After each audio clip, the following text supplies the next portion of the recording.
आज बिजनेस सांख्यिकी में, व्यावसायिक सांख्यिकी में मौसमी परिवर्तन और चक्रीय उच्चावचन में अंतर, difference between seasonal variations and cyclical variations. मौसमी परिवर्तन और चक्रीय उच्चावचन में निम्नलिखित अंतर है। समय सीमा: मौसमी परिवर्तन एक वर्ष अर्थात 12 महीने के अंदर ही होते हैं, जबकि चक्रीय उच्चावचन की अवधि 1 वर्ष से अधिक होती है और प्राय ये चक्कर 3 वर्ष से 8 वर्षों में पूरा होता है। नियमितता: मौसमी परिवर्तन की अवधि में सदैव नियमितता पाई जाती है, जबकि चक्रीय उच्चावचनों में समृद्धि, अवंती, अवसाद व पुनरुत्थान का क्रम तो निश्चित होता है, किंतु प्रत्येक उपभाग की अवधि सदैव निश्चित नहीं होती, अर्थात परिवर्तनशील होती है।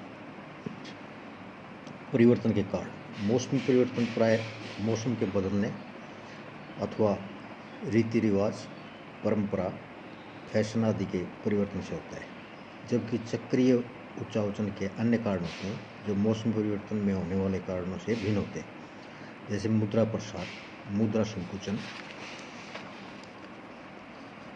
आदि। चौथा, परिवर्तन का प्रभाव: मौसमी परिवर्तनों का प्रभाव विभिन्न व्यवसायों पर भिन्न भिन्न होता है, जबकि चक्रीय उच्चावचनों जिसमें समृद्धि, अवंती, अवसाद व पुनरुत्थान का प्रभाव प्राय प्रत्येक व्यवसाय पर समान ही होता है। परिवर्तन का माप: मौसमी परिवर्तन में नियमितता पाए जाने के कारण इसे अधिक सफलता से मापा जा सकता है, जबकि चक्रीय उच्चावचन में ऐसा नहीं है। दोनों प्रकार के परिवर्तनों की माप की विधि भिन्न भिन्न है। पूर्व समय पर प्रभाव: मौसमी परिवर्तन प्रत्येक वर्ष के सभी महीनों में होता है और इसे प्रत्येक वर्ष अनुभव किया जा सकता है, जबकि चक्रीय उच्चावचन की अवधि प्राय 3 से 8 वर्ष की होती है, अतः इस पर पिछली अवधि का प्रभाव भी पड़ता है। टाइम सीरीज मॉडल्स, काल श्रेणी निदर्श: काल श्रेणी के संगठकों के अध्ययन से ये स्पष्ट है कि काल श्रेणी के मूल समंक, जो काल श्रेणी में वाई के नाम से जाना जाता है, प्रवृत्ति, ट्रेंड, जिसको हम टी से डिनोट करते हैं, चक्रीय उच्चावचन, साइक्लिकल वेरिएशन, जिसको हम सी से डिनोट करते हैं, सीजनल वेरिएशन, जिसको हम एस से डिनोट करते हैं, तथा अनियमित परिवर्तन, इरेगुलर वेरिएशन को आई द्वारा डिनोट किया जाता है, सामूहिक रूप से प्रभावित होते हैं। इस प्रकार कह सकते हैं कि वाई का मूल्य चारों संगठकों से मिलकर बना है, जैसे T trend, C cyclical, S seasonal and I irregular, इन चारों का मिश्रण है। कालमाला के इन संगठनों को अलग अलग व्यक्त करने, उनका गहन अध्ययन ही कालमाला का विश्लेषण, एनालिसिस ऑफ टाइम सीरीज कहलाता है। अतः किसी एक घटक का अध्ययन करना हो तो संपूर्ण समंक से अन्य 3 घटकों को पृथक करना होगा, यानी ये एलिमिनेट करना होगा। उदाहरण स्वरूप, परिवर्तन ट्रेंड या टी जिसको कहते हैं, ज्ञात करने के लिए कुल समंक वाई में से चक्रीय उच्चावचन सी, मौसमी परिवर्तन एस व अनियमित परिवर्तन आई को पृथक करना होगा।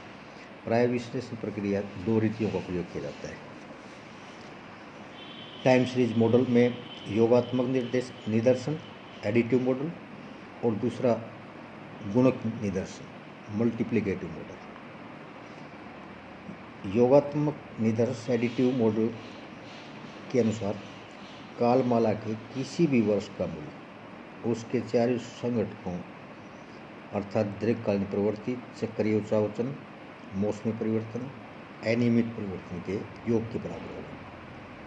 इसको अगर सूत्र के रूप में यूज करें तो सूत्र बनेगा formula y = t + s + c + i। y stand for value of original time series, t stand for trend value, s stand for seasonal variation, और c stand for cyclical variation, और i stand for irregular variation. योगात्मक निदर्श के अंतर्गत काल श्रेणी के चारों घटकों को इकाई के रूप में व्यक्त करते हैं। उदाहरणार्थ, इकाई रुपये, टन, किलो इत्यादि के रूप में व्यक्त की जा सकती है। इस सिद्धांत के अनुसार किसी भी विशेष घटक को ज्ञात करने के लिए कुल मूल्य में से बाकी तीनों घटकों को घटाना होगा। निम्न समीकरण से इस तथ्य की पुष्टि की जा सकती है।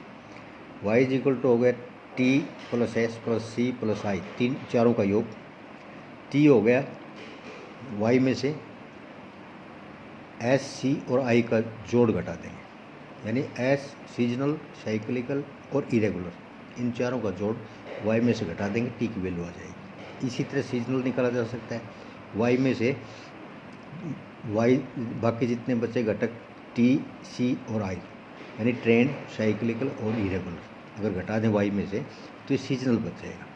इसी तरह साइक्लिकल को घटाएंगे y में से t, s और i का योग, ट्रेंड, सीजनल और इरेगुलर का योग घटा देंगे तो साइक्लिकल बच जाएगा। इसी तरह से इरेगुलर अगर निकालना हो तो y में से t प्लस एस प्लस सी, यानी ट्रेंड, सीजनल और साइक्लिकल को घटा देंगे तो ये इरेगुलर बच जाएगा।